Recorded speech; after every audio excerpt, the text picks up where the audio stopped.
for coming today. Thank you to each of our witnesses. I don't have any formal questions for you today, but I would like to say that the American people know that it has become far too expensive to simply get the skills necessary to provide a decent life for themselves and for their families. But the solution to that problem is not to cut federal dollars and to force students and families to make up the difference on their own with their savings or by taking out high-interest loans that they'll never be able to pay those back. The Republican reconciliation bill does nothing to really lower the price of higher education on the back end or help people keep more of their own money. All this does is shift more of the cost of school away from the taxpayer dollars that people have already paid towards money that they have saved on their own. People are going to pay more of their own money for school, while they pay the same amount in tax and get less in return from the government. Regardless of what you hear today, that truly is the truth. And I believe it's a major reason why the American people are so frustrated with their government. Instead of using tax dollars for schools and scholarships, instead of using the people's money for programs that really help them afford basics like daycare, prescription drugs, or any of the things that have gotten too expensive, this majority holds hearings and votes on bills to act like they are addressing these problems as they push policies that make these problems worse. Every Republican member of the House, except for two, voted to cut the Pell Grant and to take it away from part-time students who may be working or raising a family. Just two.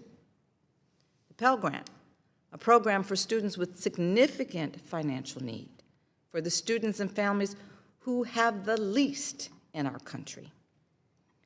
There are members of this majority who had millions of dollars in PPP loans forgiven during the pandemic, but refuse to help nurses and teachers go to school so that they can do some of the most important jobs that are needed in our society.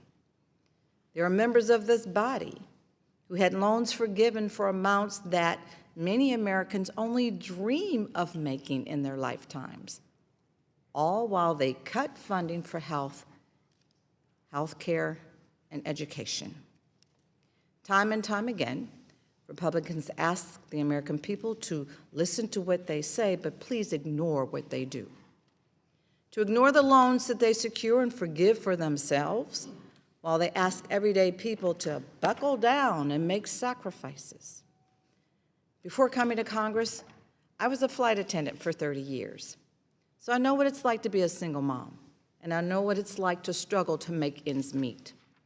But instead of doing anything to make life more affordable, like capping interest rates on loans, Republicans are making Americans pay more for something that is as basic as getting a decent job. At a time when Americans are looking for some breathing room to keep their head above water, this majority continues to support policies that squeeze them as much as possible. I would like to remind everyone that these are choices that this majority actively makes every single day. They choose to make life more expensive and increase the national debt that they claim that they care so much about. They choose to cut programs for disabled students, to cut grants and scholarships for the lowest income students and families in this country. The American people are tired of these broken promises. They're tired of being asked to give more and more and more of themselves, while it gets harder and more expensive to acquire the skills necessary to just get a decent job and keep it. I yield. Thank you.